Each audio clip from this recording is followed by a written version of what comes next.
Entrepreneur, entrepreneuse, est-ce que ça te parle? Manque de confiance en toi dans certaines situations professionnelles. Difficultés d'organisation qui te font sentir constamment débordé. Productivité en montagne russe qui affecte ton moral et tes projets. Si tu te reconnais, sache que tu n'es pas seul. Je propose un accompagnement personnalisé qui va bien au-delà des simples rendez-vous ponctuels. Ensemble, nous travaillerons sur ton estime et ton affirmation de toi. Nous optimiserons tes outils, ton emploi du temps et nous adapterons tes rythmes pour améliorer ton efficacité durablement. Ce n'est pas un programme standard, mais un parcours sur mesure que nous adapterons selon tes besoins avec des séances individuelles d'hypnose et aussi de techniques de neurosciences cognitives, des ateliers de groupe et une communauté qui te soutient dans les hauts comme dans les bas. Si tu veux en savoir plus ou si tu veux participer à ce podcast, rendez-vous sur le lien anti-pitch dans les commentaires pour réserver ton appel découverte gratuit et transformer ton quotidien de chef d'entreprise. Savoir pitcher, c'est super important dans le monde actuel. Mais si, tu sais, le pitch, te présenter en 30 secondes au cas où tu rencontrerais le job de ta vie dans un ascenseur.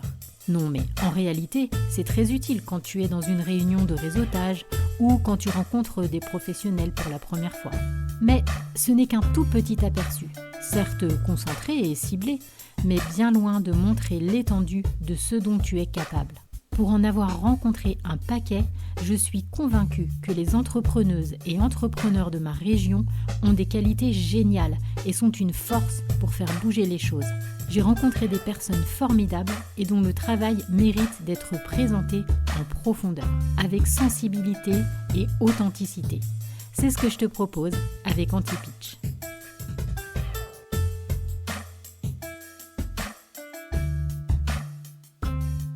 Bonjour Sylvain, Bonjour Valérie. comment vas-tu? Bien et toi?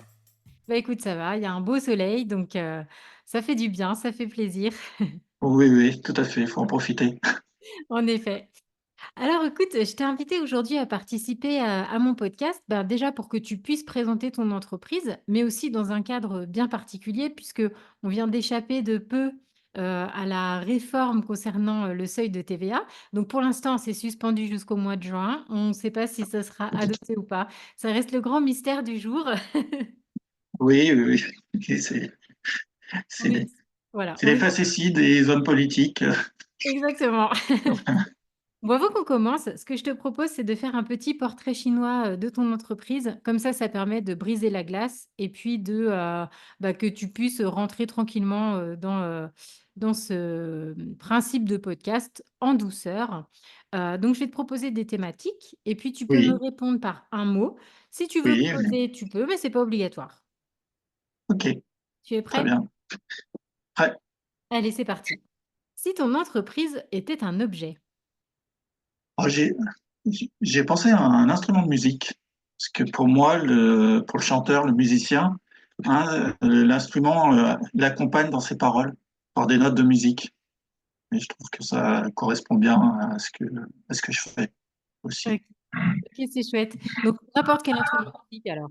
Oui, oui, oui. Ouais, pas défini, ouais, ouais, ouais. C'est vraiment, c'est un accompagnement pour accompagner les paroles, justement, Ok, qu'il y a un lien entre les deux.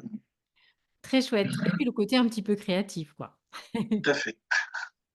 Si c'était un animal, Je suis entouré de chiens, hein, et pour moi, le chien, ben, il y a aussi le chien qui guide la personne malvoyante, qui va le guider et le faciliter dans le quotidien. ok, on reste dans cette idée de faciliter le quotidien, d'aider, d'accompagner. Tout à fait, ouais. Mm. Très De bien. guide. Ok. Bon, alors, j'imagine un petit peu ce que ce serait si c'était un adjectif. Alors, j'ai plus pensé à un nom qu'un adjectif qui est, c'est le mot appui. Oui, c'est vrai qu'on l'utilise plutôt comme un mot, un nom. Bon, mais quand on l'utilise, son utilisation en tant qu'objectif décrit généralement des objets qui fournissent un soutien, un support, par exemple une barre d'appui. Ok. Donc, c'est ce qui me vient à l'esprit là Bah pour oui, définir un peu c'est mon assez clair en entreprise. effet. Et puis, si c'était un personnage. Alors, j'ai une image qui me vient à l'esprit, c'est position d'une personne qui fait du yoga, assise en tailleur. Voilà, les mains en position zen, un peu. Ouais, donc une personne calme, hein, pas for- qui est loin d'être apathique ou indifférente, mais qui est capable de gérer ses émotions et de réagir aux situations de manière posée, réfléchie. J'ai pas Ouais. vraiment de personnages qui me viennent à l'esprit comme ça, mais ouais, Non, mais plus. cette idée est très claire parce qu'on voit bien le côté, bah, ça apporte de la sérénité et puis voilà, ça encaisse un petit peu tout ce qui arrive, mais en Oui, restant sur ses appuis, sur son socle, quoi. tout à fait. Mm. Très bien. Et si c'était une action alors? J'aime bien randonner. Et donc, c'est ça serait plutôt le fait de randonner et qui est bien plus une promenade, parce que c'est une activité qui se pratique sur différents terrains et bah, qui va en fonction de sa longueur, du temps, de la météo, la, ouais, la longueur, le temps qu'on va mettre, ou de la météo, bah, on va s'équiper différemment. On va prendre des objets différents pour que ça se passe bien. Endurance et polyvalence, quoi. Voilà, oui, oui, tout à fait. OK, super. Eh ben, écoute, on va parler tout à l'heure, dans un deuxième temps, plus de ton entreprise, mais on va Oui, commencer par, le gros sujet, donc la TVA. tout à Hem, fait. Est-ce que tu peux nous décrire quels sont les principaux changements lorsque une entreprise passe le seuil de TVA? Ouais. Alors, j'étais parti dans l'idée de dire un peu ce qu'était la TVA, hein, Oui? donc la taxe sur la valeur ajoutée, et que Oui? c'est la particularité que c'est un impôt qui est payé uniquement par le consommateur final. Hein, donc, en fait, on paye tous de la TVA tous les jours quand on va acheter sa baguette de pain, sa facture d'énergie, et pour chauffer, on va payer de la TVA dessus. Et donc, en fait, la TVA, qu'est-ce que c'est? Ben, c'est une taxe qui vient se gréver sur le prix hors taxe. Et son taux va varier en fonction de la nature du bien ou du service qui est proposé. Et Donc sur la baguette de pain, on va être à taux réduit, alors que sur l'énergie, sur un certain moment, on va être plutôt sur de la TVA, taux plein, 1%. Voilà, donc, et c'est un impôt indirect. Il n'est pas perçu directement par l'État, hein, comme l'impôt sur le revenu, mais il est délégué aux entreprises. En fait, c'est les entreprises qui vont le collecter pour lui et lui reverser. oui, c'est bien que tu expliques ce point parce que souvent les gens, quand ils disent: «Je vais passer le seuil», ils pensent que c'est eux qui payent la TVA alors qu'en fait, c'est juste que tu as ce rôle en tant qu'entrepreneur de collecter. Tout à fait. Et devient collecteur pour l'État, en tant Voilà. qu'entrepreneur. Ouais. Mm. Donc on en vient au sujet justement. Donc pour les auto-entrepreneurs, bénéficient d'une franchise de TVA. Ouais, donc au 1er janvier 2025, il faut pas dépasser un certain chiffre d'affaires. Donc pour tout ce qui est prestation de service, le seuil de franchise de TVA est de 37 500 euros. Il y a un seuil de tolérance qui s'élève jusqu'à 41 250 euros. Donc, la période de tolérance de TVA est comprise entre 37 500 et 41 250 euros. Donc là, c'est pour les prestations de services, profession libérale. Quand on fait de l'achat et vente de marchandises, les seuils sont beaucoup plus élevés. Et on est sur 85 000 en franchise de TVA. En seuil de tolérance, on est à 93 500. Et donc, la période de tolérance, c'est entre 85 000 et 93 500. Donc, ça, ce sont que des chiffres pour être plus précis. On va donner un exemple.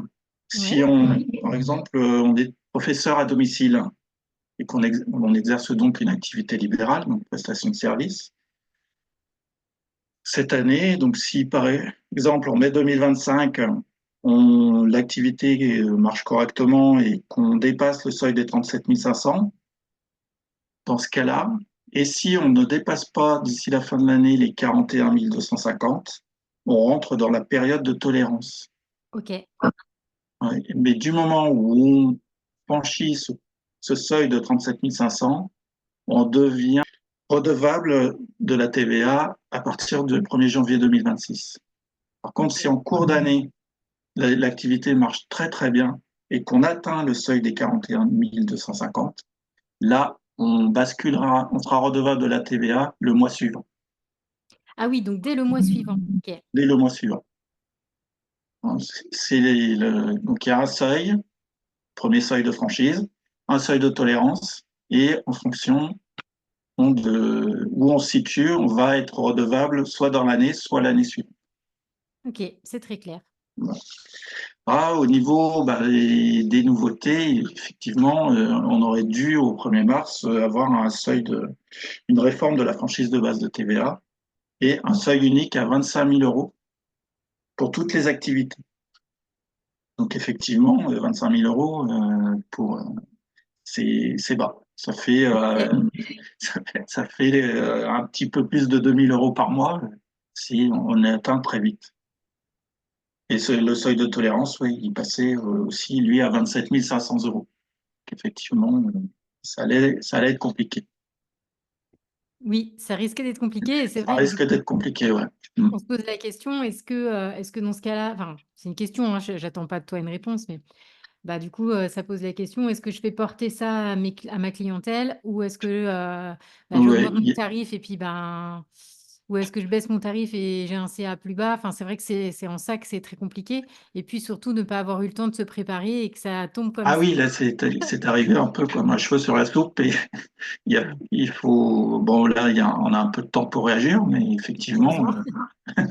on allait se retrouver devant le mur tout de suite et savoir de quelle direction prendre pour faire au mieux, oui. Mm, C'est tout à ça. fait. Et du coup, alors quand on passe ce seuil, qu'est-ce qui change dans par exemple, dans le côté administratif? Est-ce qu'il y a des choses qui sont obligatoires, comme par exemple ben, tenir sa compta d'une autre manière? Ben, déjà, Concrètement, ça implique quoi en fait? déjà, quand on doit faire une déclaration de TVA, donc on la fait soit en mensuel, soit en trimestriel, ça peut dépendre de son régime. Ok, Et donc, oui, effectivement, il va falloir tenir des comptes et préciser les montants de la TVA donc à reverser, celle qu'on facture, et ainsi que celle de la TVA qu'on l'on paye pour nos achats, ok, pour notre entreprise afférent à notre entreprise. Donc, effectivement, non, il va falloir être capable de reconnaître le montant de TVA que l'on collecte et le montant que l'on paye. Et donc le montant à payer, ça sera la différence justement entre cette TVA due et la TVA que l'on verse pour nos achats. d'accord. Ce qui du coup est plus compliqué pour un libéral parce qu'il y a moins de frais, enfin il n'y a Oui. pas beaucoup d'achats, du coup on peut pas tellement rattraper en fait. Quand les seules dépenses qu'on a, c'est bah, quelques logiciels, deux, trois stylos, Mhm. et voilà, c'est pas Oui, évident. oui, oui, c'est pas. Ouais, ouais. Mhm. Oui, oui, ça va dépendre aussi de son activité. Oui. Effectivement. Ah ben, puis il y a certains frais où on ne peut pas déduire la TVA. Donc ça aussi, Oui, donc il y il a faut des, bien se il y a des, renseigner. il y a des normes. Donc il faut faire attention à tout ça. Ouais. Euh, Donc j'imagine qu'après, bah, il faut changer aussi sa manière de facturer à ses clients, bah, parce que le facturier n'est plus le même, toutes ces petites choses-là, en fait, en termes Oui, oui, oui, oui, oui. d'administration. Effectivement, la TVA, si on est à 20%, il faut rajouter 20% sur le prix de vente. Mm, Hein, donc, effectivement, quand on fait une vente à 100 euros, et ben, le prix total là, avec la TVA devient 120 euros. mm. Effectivement, ça fait une belle hausse. Oups, on passe de 100 à 120. Donc, effectivement, l'entrepreneur, il doit se poser la question, est-ce que je prends en charge tout ou partie de cette hausse? Donc, si on reste à 100 euros, après déduction de la TVA, à l'entrepreneur, il ne restera plus que 83,33 euros. Si on passe à 110 euros, il aura 91,67 € pour lui. Si on décide de garder le même prix à 100 euros, donc on ajoute ces 20 euros, le risque, c'est de perdre ses clients. Parce que le consommateur final, le particulier, en plus on travaille avec les particuliers, et ben, ils ont l'obligation de payer cette taxe. Et ces gens-là ne peuvent pas la récupérer. Effectivement. Ouais. Il y a tout un questionnement à avoir, à savoir si on augmente un peu nos prix, si on laisse les prix tels quels, mais on rajoute la TVA. Ouais. C'est un Oui, parce que, dilemme. comme tu Ça dis, devient un dilemme pour c'est ça. l'auto-entrepreneur.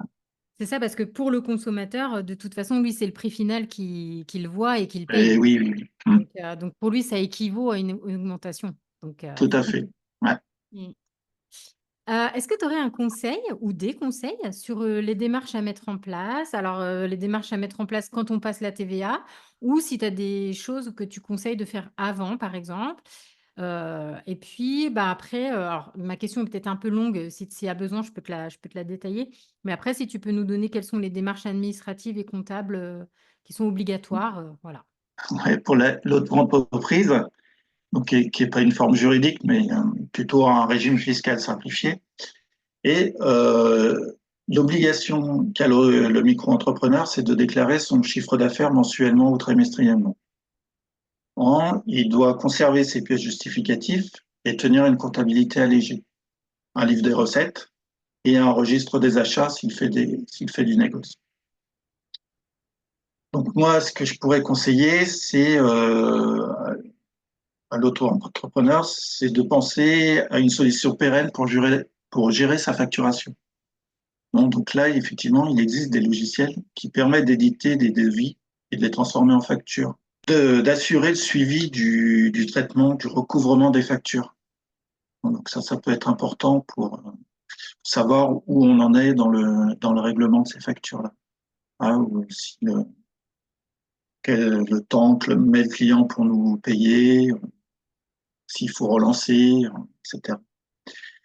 Et secondement, moi, il me paraît opportun de se doter d'un logiciel qui permet de tenir sa comptabilité.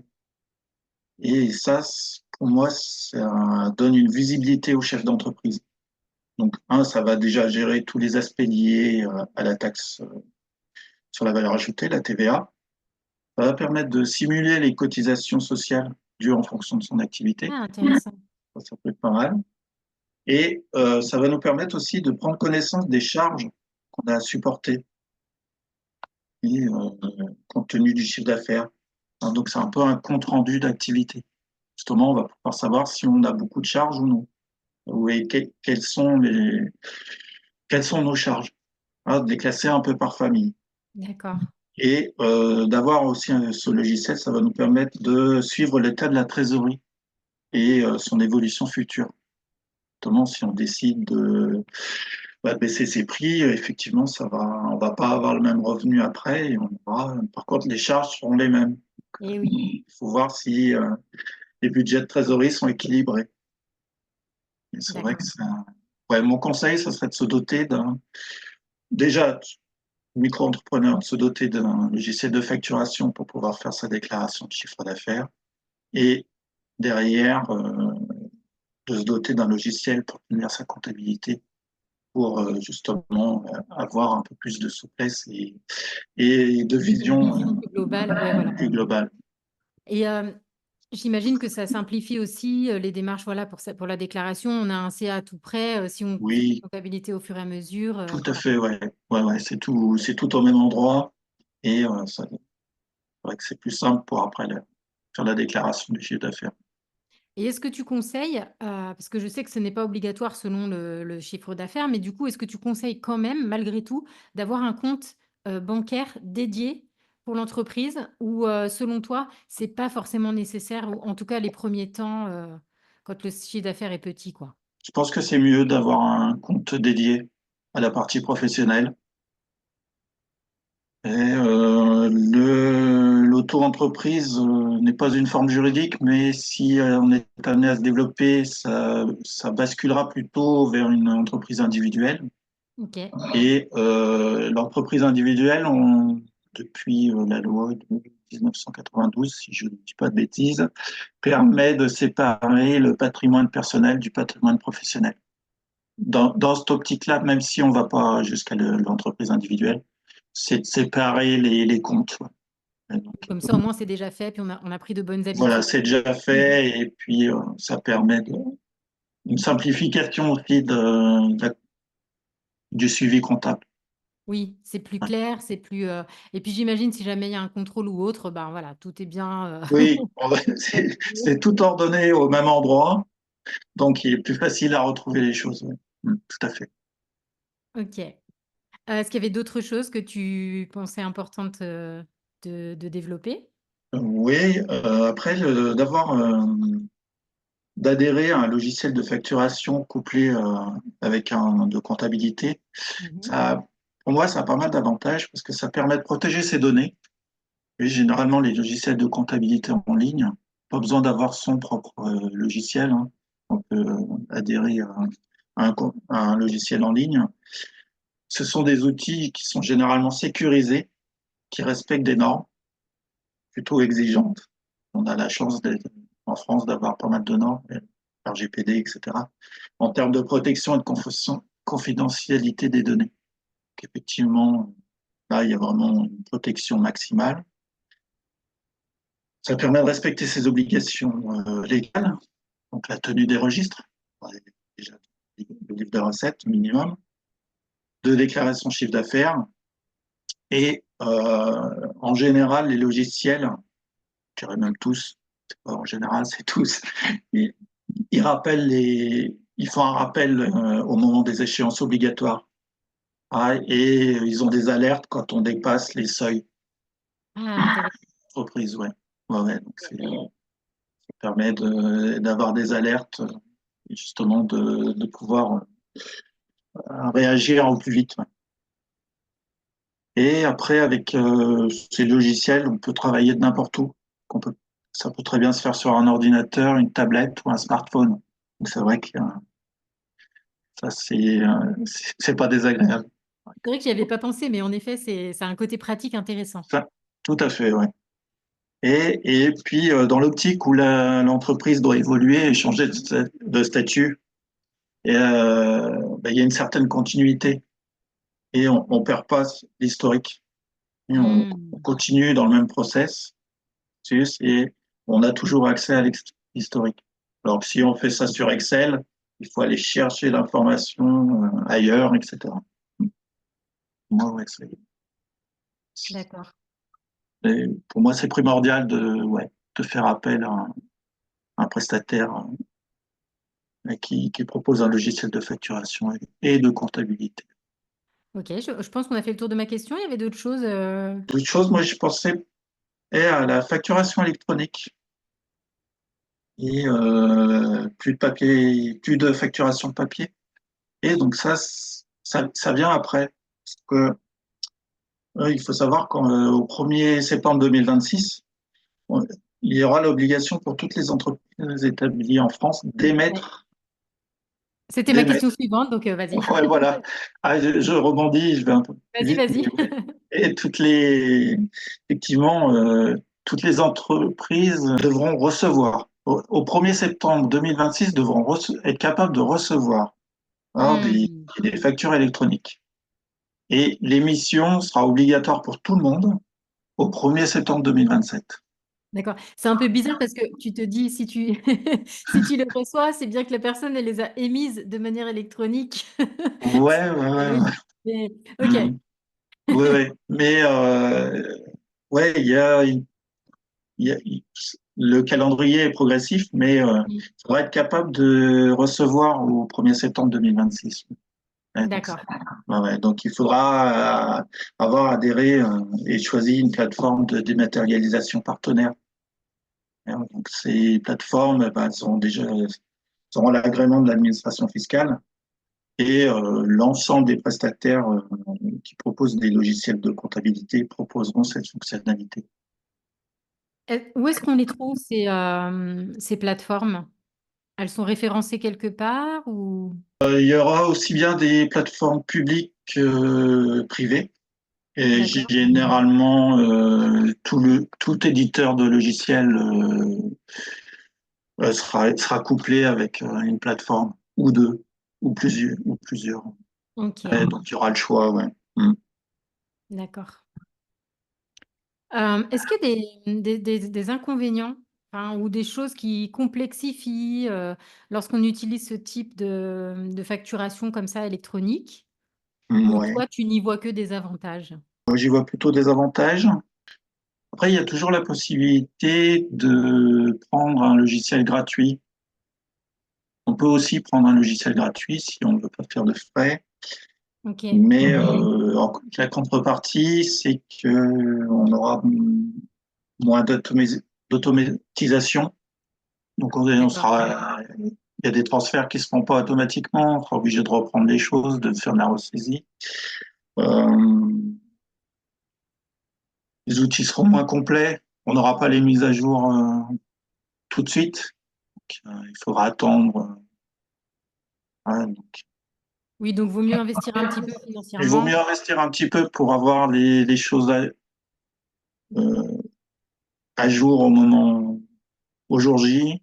Et, D'accord. parce que oui, les mises à jour se feront, mais quand c'est gratuit, ça se fait plus tard. Et il y a des fonctionnalités qu'il y a pas. Et c'est vrai que ça. Donc, c'est quand même. Il vaut mieux payer un petit peu ouais, dans ces cas-là. L'État met en place l'obligation de la facture électronique. C'est pour faire la chasse au travail au noir et même s'ils vendent ça comme une simplification des relations entre entreprises et permettre parce que l'entreprise qui recevra devra valider la facture et aura un temps pour payer. Et si elle le fait pas, bon, elle se mettra dans de mauvais draps.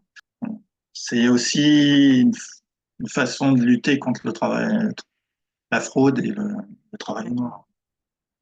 Plus de transparence, plus de visibilité sur Tout les à fait. Ouais. transactions. Ok. Est-ce que toi, tu as des logiciels que tu conseilles plus que d'autres ou pour toi, ils sont à peu près tous équivalents? Alors, c'est difficile de conseiller un logiciel comme ça parce que ça va beaucoup dépendre du métier ou de l'activité de chacun. Ah oui, c'est vrai, j'avais pas pensé à ça. Ok. Oui, ouais, ouais. Certains qui vont avoir des fonctionnalités spécifiques pour le bâtiment, d'autres qui vont être plus axés sur l'industrie. Donc, c'est en fonction de chacun. Il est difficile de faire la promotion d'un en Oui, particulier. Ouais. oui, c'est plus en fonction des besoins spécifiques. Ouais, ouais, D'accord. il faut prendre le temps d'analyser l'activité de chacun, les charges de chacun aussi, Hmm, et, et après aller vers celui qui a priori correspondrait au mieux d'accord. à l'entreprise, à l'activité de l'entreprise. D'accord. Donc ça peut faire partie de tes prestations, par exemple, quand tu aides un client ou une cliente, de choisir ensemble les Voilà, oui, supports, les oui, logiciels. Ok, tout à fait. Et apporter plusieurs solutions, hein, mais que ce soit le client au final qui choisisse, d'accord. mais en fonction de ses envies, de ses affinités, et puis des besoins de son activité. Mhm. Ok. Euh, Est-ce que toi, tu as des conseils pour mieux gérer son administratif et sa facturation? Ça peut être, tu vois, de manière générale, ou alors si on passe le seuil de TVA, mais ça peut être sur les deux, hein. Je dirais qu'il faut régulièrement refaire son business plan Ah, pour connaître et quantifier ses charges, d'accord. hein, et actualiser son suivi de trésorerie, et faire des budgets, savoir où on va. Ouais, parce que ça évolue et ce qu'on pense à un moment ne sera plus exact à un instant T plus tard. Donc effectivement, il faut actualiser, faut corriger par rapport à ce qui s'est passé, par rapport Hmm. à ce qui se passe aussi. C'est vrai que c'est important de le poser parce que des fois, on peut avoir des sensations, des impressions et qui sont pas forcément réalistes. Oui, Des oui, fois, oui, voilà, oui, on a l'impression que ça va pas bien. Puis si vraiment on fait un vrai bilan chiffré, ben, on constate de manière plus objective, quoi. tout à fait. Et puis il y a des choses auxquelles on ne pense pas forcément et qui peuvent s'avérer utiles d'analyser. Ouais. Hmm. Oui, je Mm. pense à peut-être des frais auxquels on n'aurait pas pensé Tout à fait, euh, ouais. ou des taxes, des choses comme la taxe foncière des entreprises, par Oui, exemple, mm. choses Oui, comme oui, ça, oui. des fois qu'on a tendance à oublier. Tout à fait, ouais. Ouais. C'est Ok, exact, ouais. ok, d'autres conseils ou Après, bah, ouais, c'est on va faire un point par rapport au seuil de TVA Oui? régulièrement et puis rester à l'écoute, ouais, bien s'informer sur les différents statuts juridiques des entreprises, les Ah, avantages et les inconvénients de chacun. Ouais. oui, parce que c'est vrai qu'on a tendance à rester un peu, comment dire, sur ses lauriers. Tout Si à on a un fait, statut ouais, qui ouais. fonctionne bien, on ne pense pas forcément à regarder, alors que ça peut être avantageux des fois de De changer de statut, ouais. On évolue, Oui, c'est lui vrai. aussi, qu'on n'a pas les mêmes attentes. Et c'est vrai que des fois, ça peut être intéressant de changer. Mm, Et où mm. on part sur une idée au départ, ouais, et puis au bout de quelques temps, ben, on s'aperçoit que c'était peut-être pas forcément la meilleure. Mais sur l'instant T, oui, mais après, il y a peut-être d'autres choses qui peuvent être plus intéressantes. Mm. Évidemment, Est-ce que ça a un coût. oui, Changer de statut, ça a un oui, coût, ça, mais ça a un coût en temps, ça a un coût un en coût en temps ça peut être intéressant. financier. Mais, C'est quoi toi le statut de ton entreprise du coup? moi, je suis un peu hybride parce que Ok. je suis sous couveuse d'entreprise. Donc, je teste mon activité avant de monter une entreprise. Ah, c'est intéressant ça. Tu veux nous parler un petit peu comment ça marche la couveuse d'entreprise? Ça peut peut-être intéresser des personnes qui écoutent ce podcast. Oui, oui, alors c'est en fait des personnes qui se retrouvent au chômage. Et pour ma part, c'était suite à un licenciement académique. Et donc pendant les un an, on bénéficie de ce qu'on appelle un CSP. Et donc, on a la même rémunération que quand on travaillait. Et donc, pour pas perdre, moi, cette rémunération-là dans l'année qui suit, j'ai basculé sur un CAP, donc un contrat d'accompagnement au projet entrepreneurial. Et donc, je teste mon activité en utilisant le numéro SIRET de la couveuse, moyennant une commission. Je leur verse une D'accord. commission sur mon chiffre d'affaires et eux, ils m'apportent une aide administrative, des conseils au niveau commercial, marketing et un suivi régulier pour explorer différentes pistes. D'accord. Et Et, ça peut être pour n'importe il- quel type d'activité, et n'importe quel type d'activité, oui. Avec moi, j'ai des personnes qui sont spécialisées dans l'achat, hein, l'interprétation graphique, des managers de transition, des managers de crise, cybersécurité, informatique, pas mal le digital. Ouais, D'accord.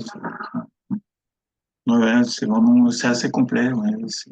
Ça permet, pendant 3 ans, on peut y rester 3 ans. Ah, Ça d'accord. permet de tester son activité et à la suite de se lancer réellement. Ok. Oui, oui, c'est intéressant. Du coup, tu prends moins, enfin, tu prends quand même des risques, mais moins que si tu t'étais Ouais, lancé comme ça directement. tout à fait, ouais. Ouais, et puis il y a la possibilité derrière, c'est-à-dire un groupement, et souvent ils proposent soit du partage salarial aussi. Et donc on travaille pour une entreprise, mais on est embauché par une autre entreprise qui nous place. Et par contre, c'est le salarié qui fait toutes les démarches pour trouver du boulot. D'accord. C'est quand même Oh, toi mais qui. puis Ok. donc voilà, ouais, après, il est embauché par l'entreprise. Il y a aussi la possibilité de travailler en temps partagé, si on veut. Donc rester salarié, mais de travailler pour différents clients. Oui, je sais que c'est quelque chose que toi, tu trouves intéressant comme enfin, statut, je sais pas si on peut parler de statut, mais comme manière de travailler, en fait. De travailler, ouais, ouais, ouais, tout à fait, ouais. ouais, moi, j'ai envie de travailler pour plusieurs personnes, plus forcément pour un seul employeur. Donc, c'est vrai que c'est ce qui me motive. C'est quoi que tu aimes dans ce principe? C'est le fait de voir différentes choses, que ce soit Ouais, moins répétitif? tout à fait, la diversité des missions, ouais. Mais Ok. effectivement, on va pas faire la même chose et on va pas avoir les mêmes demandes en fonction de l'entreprise. Ouais, Ouais, c'est plus stimulant. Tu as besoin, toi, de cette flexibilité, de cette variété qui te challenge ouais, un peu. Ouais. tout à fait, ouais. Ouais, j'aime bien cette polyvalence. On fait plusieurs choses et pas les mêmes choses, que ça soit pas répétitif, ouais. Hmm. Je trouve ça intéressant qu'on parle de ça parce que c'est des choses que les gens ne connaissent pas forcément. Tout à fait, ouais. On a souvent l'image qu'on est soit salarié à temps plein d'une entreprise ou éventuellement à temps partiel, mais on a du mal à imaginer avoir un temps partagé, bah, peut-être sur le mois.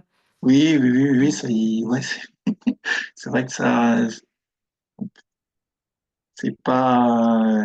Après, ça devient régulier, mais c'est vrai que peut y avoir une certaine appréhension, peur de pas avoir assez de travail pour générer après un Hmm. salaire. Ouais. Mm. C'est vrai. Bon, on a un petit peu dévié du sujet, mais bon, c'était très C'est pas intéressant. grave. J'ai C'est le encore choix. une dernière question concernant la Oui. TVA, puis après, du coup, on parlera plus de ton entreprise. Est-ce que tu aurais des conseils, toi, pour que la TVA pèse moins sur l'entreprise? Faut réfléchir un peu à sa cible clientèle. Hmm. Effectivement, si on fait des transactions commerciales avec et les particuliers et les entreprises, ben, peut-être privilégier des transactions avec les entreprises qui, eux, peuvent récupérer la TVA. Effectivement, si on travaille qu'avec des consommateurs individuels, des particuliers, ben là, il va peut-être falloir réfléchir à sa nouvelle grille tarifaire. Et puis après, ça va dépendre de son activité, mais peut-être aussi quand on fait de l'achat-vente, faire en sorte que les produits soient directement facturés aux clients. Ça peut être une solution pour baisser un peu son chiffre d'affaires. Faut pouvoir après. Hmm. Ouais, ça demande un petit peu de réflexion. Tout à fait. Ouais. Hmm. Ok, bah écoute, ces conseils sont déjà intéressants. Oui, Ça peut être l'occasion aussi de revoir un petit peu la forme de son activité. Si on n'est que, par exemple, si on est en libéral et qu'on ne propose que des services à des particuliers, bah peut-être réfléchir à des prestations qui pourraient être vendues à des entreprises qui, elles, tout ne à sont fait. pas soumises à cette Mm. TVA. Tout à fait, ouais. Mm. Ouais. Oui, réfléchir à élargir sa cible et effectivement aller vers des transactions avec les entreprises. Ouais. Ouais. Ok, bah écoute, merci beaucoup Sylvain pour tous ces conseils. Est-ce qu'il y a quelque chose que j'ai oublié? Je n'ai pas l'impression. Bon. Eh ben écoute, on va parler un petit peu plus de ton entreprise si tu veux bien. Oui, oui. Alors bah déjà, comment s'appelle-t-elle? Et puis quels sont les services que tu proposes, tes prestations, ton champ d'action? Oui, alors bah, pour l'instant, je ne lui ai pas donné encore de nom, hein, puisque je travaille donc, sous couveuse d'entreprise. Ouais, et j'avais pensé peut-être à Compta Chazil, mais quand on attache tout, ça fait Compta et ça pourrait générer quelques soucis avec les cabinets comptables. Ah, ok. Comme c'est une profession réglementée, on pourrait nous chercher des noises. Hmm. Je réfléchis peut-être en regardant Chazil, en accolant quelque chose à côté pour que ça soit plus parlant. Moi, puisque D'accord. je fais du conseil en organisation administrative. Donc c'est vrai que j'ai une antériorité au niveau de mes activités salariales de responsable administratif et financier. Donc bah, je voudrais le faire bénéficier de mon savoir-faire pour apporter des méthodes et des process aux TPE, PME, associations, hein, pour qu'ils organisent et qu'ils optimisent leurs tâches administratives. D'accord. Effectivement, mon offre de service va comprendre dans le domaine de la gestion, l'organisation et la gestion du quotidien, hein, automatiser certaines tâches récurrentes, assurer l'interface comptable, faire l'analyse de la trésorerie, ce qui est budget prévisionnel, mettre en place un contrôle de coût quand on veut savoir combien me coûte la production de tel produit. Ok. Structurer la gestion commerciale, effectivement, faire suivi des fournisseurs, contrôle des clients. Bon, ça permet de maximiser en temps et en nombre l'encaissement. Donc, récupérer plus rapidement des sous, parce qu'il faut payer ses fournisseurs. Donc, effectivement, ça, c'est important. Mm. Si on ne paye pas ses fournisseurs, on n'a plus de marchandises. Voilà, c'est ça. Ça peut être légèrement embêtant. Je fais également l'assistanat de gestion, de direction, bon, donc tout ce qui est lien avec les prestataires extérieurs, c'est bien assurance, téléphonie, les événements, organiser des événements. Et si j'ai un vécu assez conséquent dans le bâtiment, je peux aider à la constitution de dossiers d'appel d'offres, contrats de sous-traitance, de prêt de main-d'œuvre. Ces choses-là qui sont importantes et pas forcément connues de tout le monde. On pense à sous-traitance, mais on pense pas au prêt de main-d'œuvre entre entreprises. Mm. Et j'ai une petite casquette de RH, ressources humaines. Donc là, je vais plutôt accompagner aux formalités et, euh, et à la préparation des éléments variables pour des salaires à transmettre au gestionnaire de paye ou au cabinet qui lui, va établir les bulletins de paye. Donc, si j'ai bien compris, avec ta première casquette qui est de conseiller, là, Oui, tu vas apparaître dans l'entreprise de manière ponctuelle jusqu'à ce qu'elle soit autonome, c'est ça? tout à fait, oui. Ok, Et soit j'interviens, j'audite et je travaille avec eux et après je leur propose une nouvelle organisation ou d'optimiser par de l'apport d'outils leur organisation.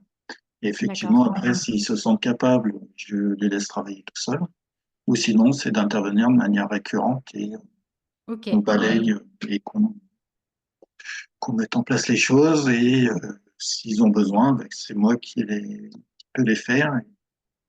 Et effectivement, c'est là du coup où tes trois casquettes sont complémentaires, c'est que tu tout, peux, bah, ensuite rester en tant que prestataire pour tout, bah, tout et ce que tu nous as dit.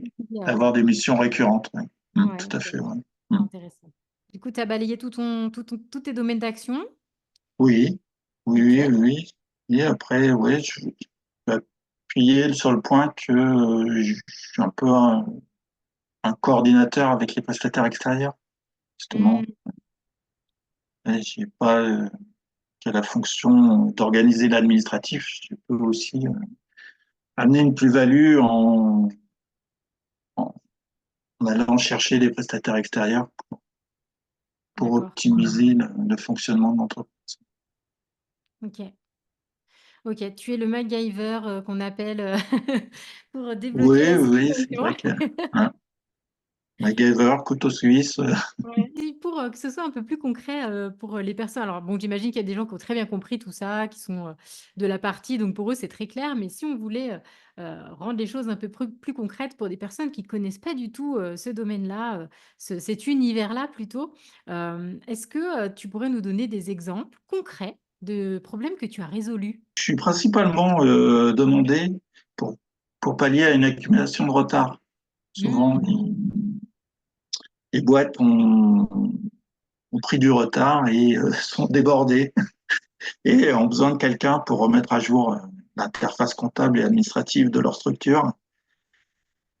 Donc effectivement, bah ça, je dirais, c'est un peu la porte d'entrée et, d'accord, et qui va me permettre de mettre un pied dans l'entreprise, effectivement, et bah,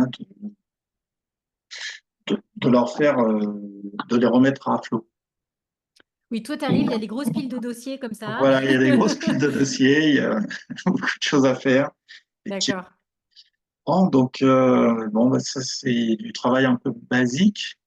Je vais mettre ça entre guillemets, basique. Disons que pour toi, c'est basique. Pour moi, c'est basique, voilà. Ah, alors, je dirais pour me démarquer des assistants ou assistantes administratifs, et j'essaie de proposer quelque chose en plus, une plus-value. Et bah, ça va être soit mettre en place des méthodes pour améliorer la gestion du quotidien. Pareil, pareil, je suis intervenu dans une structure où je leur ai créé des modèles d'écriture comptable pour les opérations récurrentes, comme les factures de vente, les salaires, parce que c'est des choses qui reviennent régulièrement. Oui. Et ils faisaient tout, saisissaient tout à la main, etc. Et bah, suivant qui le faisait, puisqu'un coup c'était euh, le directeur adjoint, un coup un bénévole, etc. C'est pas vraiment défini. Et donc ça évite aux gens de chercher les comptes comptables. Ils prennent ils prennent le modèle et ils ont juste à mettre les montants et ça simplifie et ça peut aller beaucoup plus vite Oui. dans ces cas-là.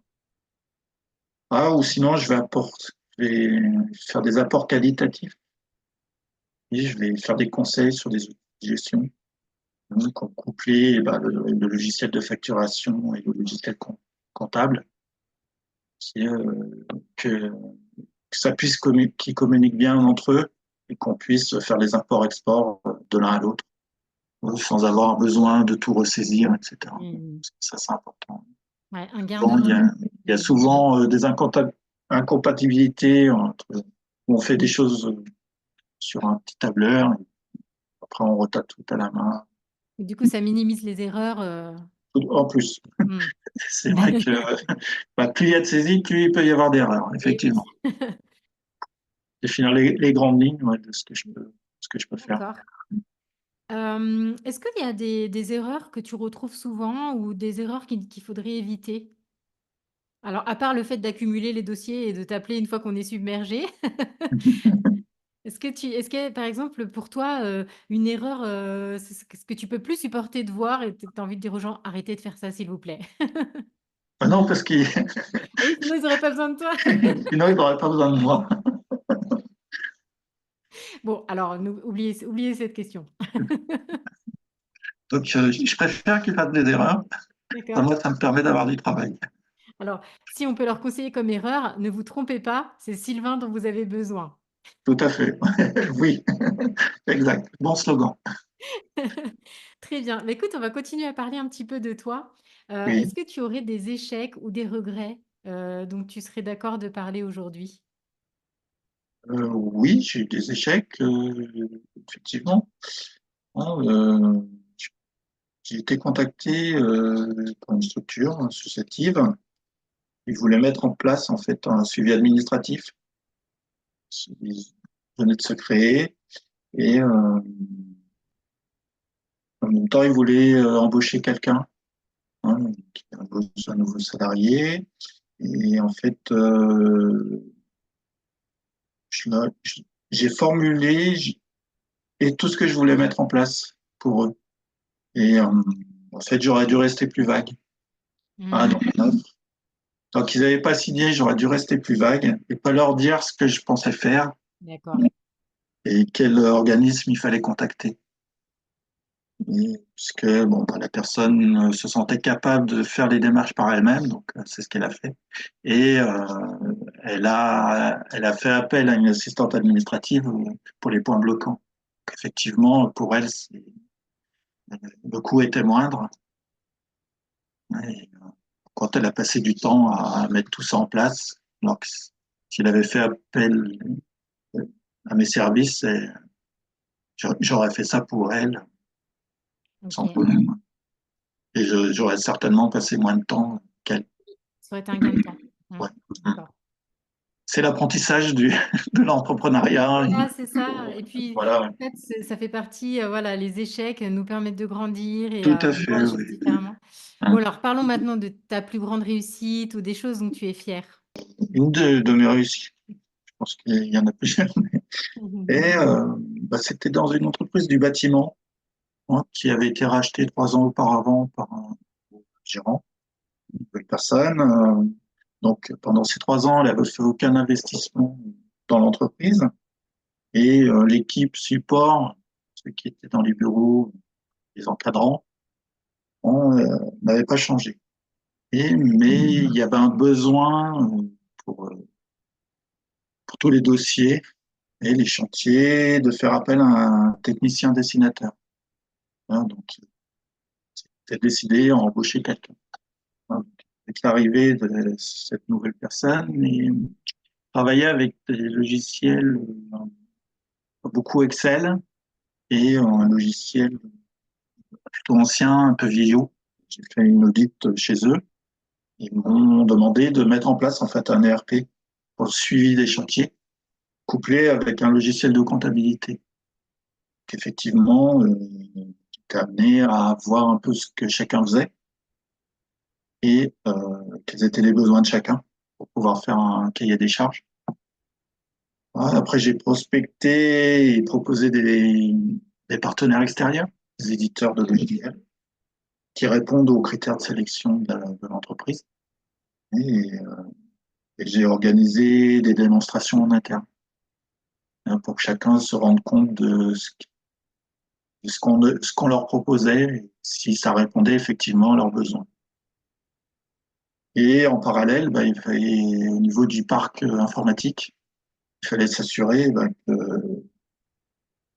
le serveur soit capable techniquement de supporter ce nouveau logiciel et,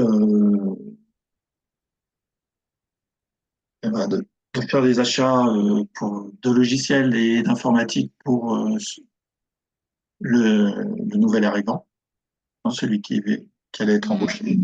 Et puis, bah, comme pendant 3 ans, aucun investissement avait été fait, bah, il y avait certains Fallait tout écrans faire. bah, qui étaient un peu vieillots, obsolètes et qu'il fallait forcément changer. Ouais. Ouais, donc, ouais, ce qui me plaît dans ce genre de mission, c'est qu'on c'est vraiment polyvalent, hein, parce qu'on est auditeur, on est plus ou moins acheteur et coordinateur.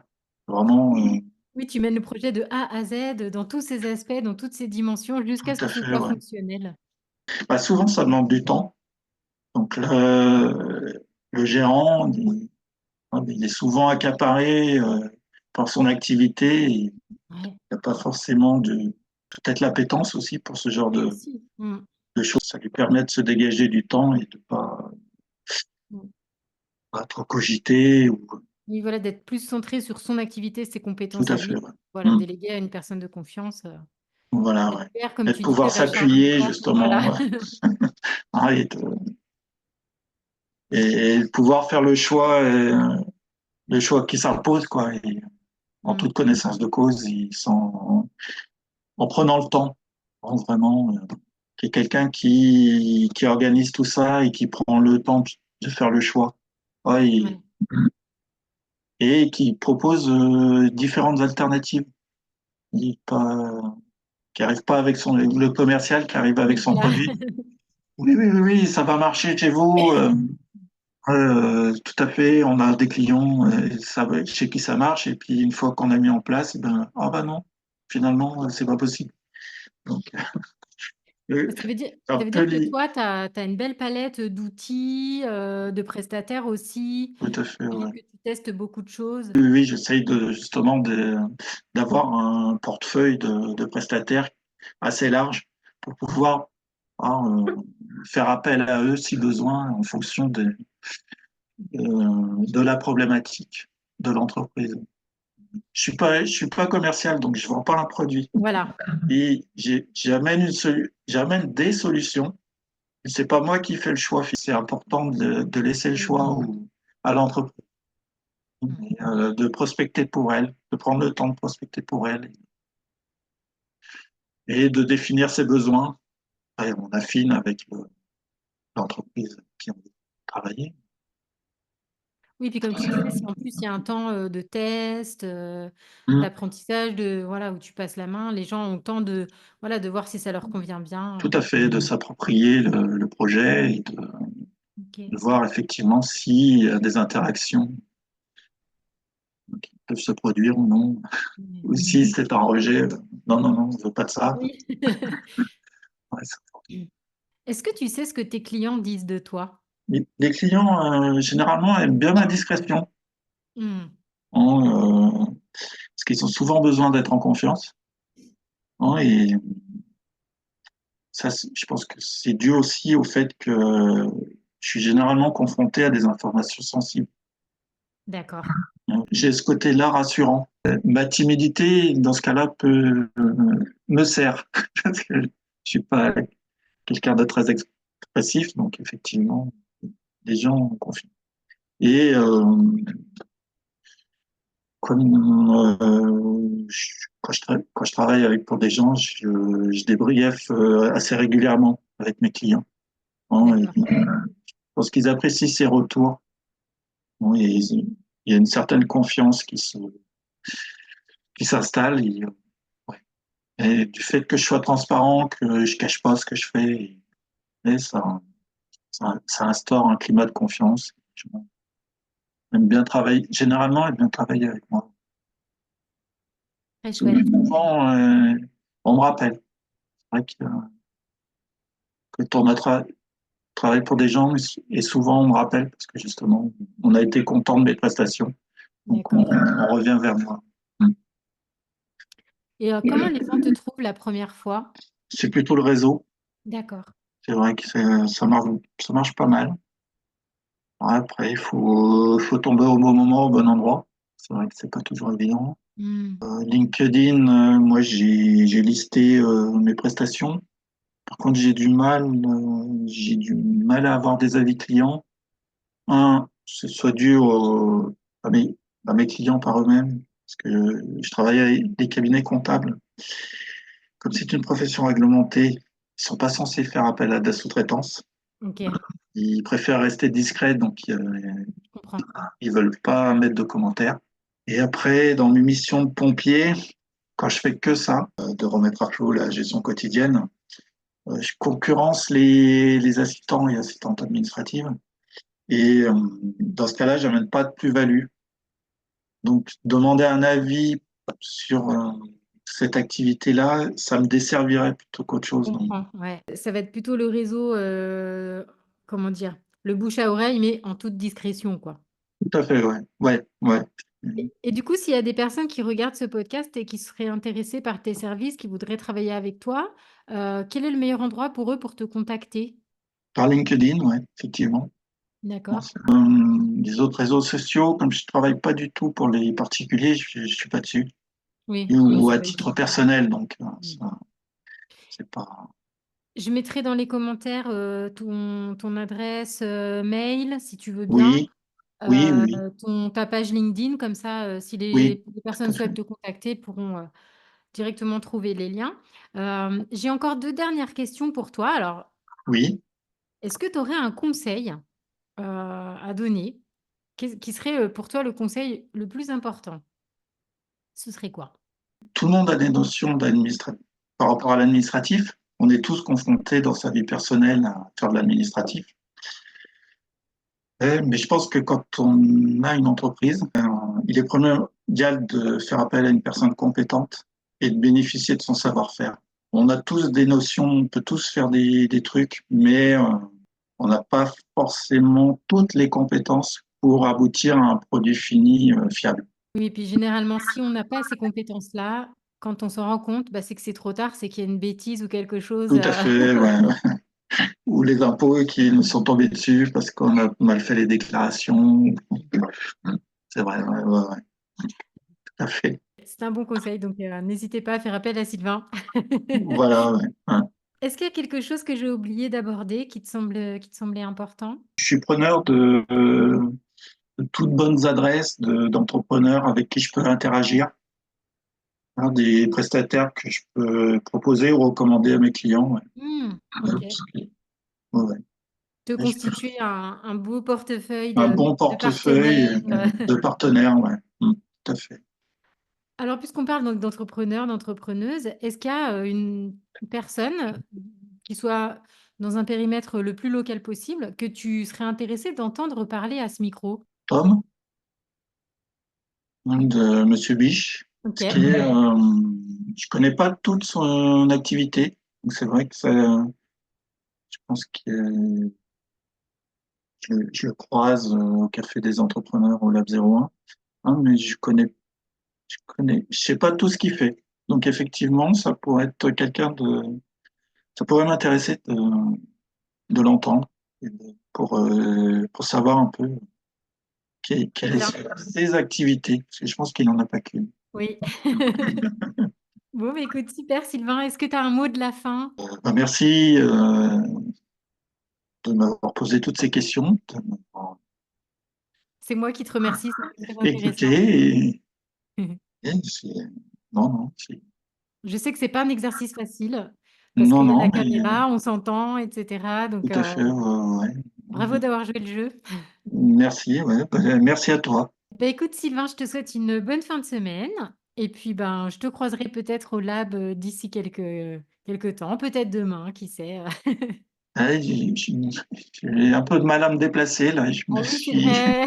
Je suis blessé au genou. Ça se voit pas là. On J'ai voit la pas le. genouillère sous le bureau, mais et dès que je peux conduire, ouais, j'irai volontiers prendre un café. Eh ben, écoute, prends bien soin de toi en attendant. Et puis, je te dis à bientôt, Sylvain. Au À revoir. bientôt. Au revoir.